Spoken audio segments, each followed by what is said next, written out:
Ce qu'il faut dire d'abord, c'est que elles ont un point en commun, c'est qu'elles font partie de ce qu'on appelle les études d'observation. Vous savez, en épidémiologie, on différencie les études d'observation des études expérimentales. Ces études d'observation-là sont les études dans lesquelles le chercheur n'agit pas sur les sujets, mais il va simplement observer. Donc la différence entre une étude transversale et une étude descriptive va résider dans le fait que les études transversales font partie du sous-ensemble qu'on appelle les études analytiques. Parce qu'il faut le dire, les études d'observation sont classifiées en deux groupes, ce qu'on appelle les études descriptives et les études analytiques. Donc parmi les études descriptives, donc on a donc les études descriptives, ok. Et parmi les études analytiques, on a les études transversales. On a aussi les études de cohorte, on a également les études cas témoins. Donc dans les études descriptives, on va simplement présenter les données telles qu'on les observe. On va simplement présenter les chiffres, ok. Il n'y aura pas d'analyse qui sera faite, on va simplement décrire la situation d'un point de vue statistique. Pourtant, avec les études transversales, on va mesurer en même temps l'exposition et la maladie au même moment. Donc, on va rechercher les facteurs de risque sur des sujets au même moment de l'exposition et la maladie. Donc, voilà la principale différence, c'est qu'avec les études descriptives, on ne recherche pas l'exposition. Okay? Il n'y a pas d'analyse qui est faite, il n'y a pas de comparaison qui est faite pour voir la relation entre l'exposition et la maladie. Pourtant, avec les études transversales, on va rechercher l'association qui existe entre l'exposition et la maladie sur des sujets et donc qui sont sur lesquels l'exposition et la maladie surviennent au même moment.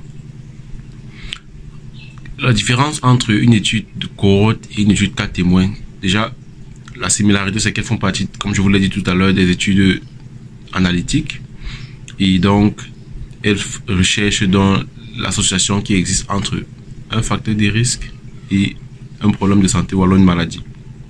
Et la différence ici va se situer au temps de l'exposition. Avec les études de cohorte, on a généralement deux groupes, un groupe qui est exposé et un autre groupe qui n'est pas exposé. Et on va suivre dans le temps, dans le futur, ok, dans les deux groupes, quels sont ceux qui développent la maladie, quels sont ceux qui ne développent pas la maladie dans chacun des deux groupes. C'est la raison pour laquelle on va dire que les études de cohorte sont prospectives parce qu'on va suivre dans le temps. Ça peut prendre énormément de temps pour des sujets de développer la maladie. Donc on doit suivre des mois, des années. Okay. Pourtant, avec les études de cas témoins, on aura également deux groupes, c'est-à-dire un groupe de personnes qui présentent la maladie, un autre groupe de personnes qui ne présentent pas la maladie, ce qu'on appelle les témoins.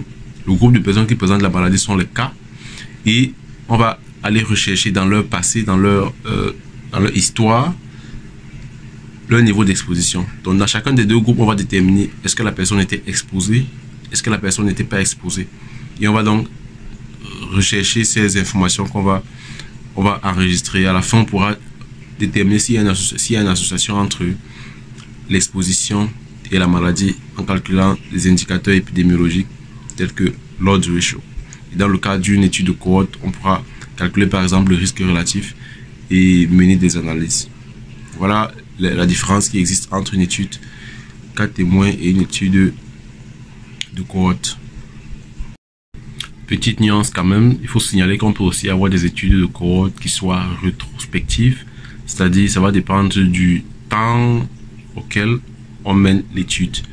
On peut mener une étude de cohorte qui est rétrospective et dans ce cas, on a par exemple des participants sur lesquels on va rechercher une information, mais ces participants-là ont été par exemple exposés dans le passé, c'est-à-dire que les informations de ces participants sont consignées par exemple dans des registres. Ok, on va accéder à ces informations qui sont consignées dans les registres et on va le faire pour un événement qui est antérieur à l'événement actuel dans lequel on mène l'étude.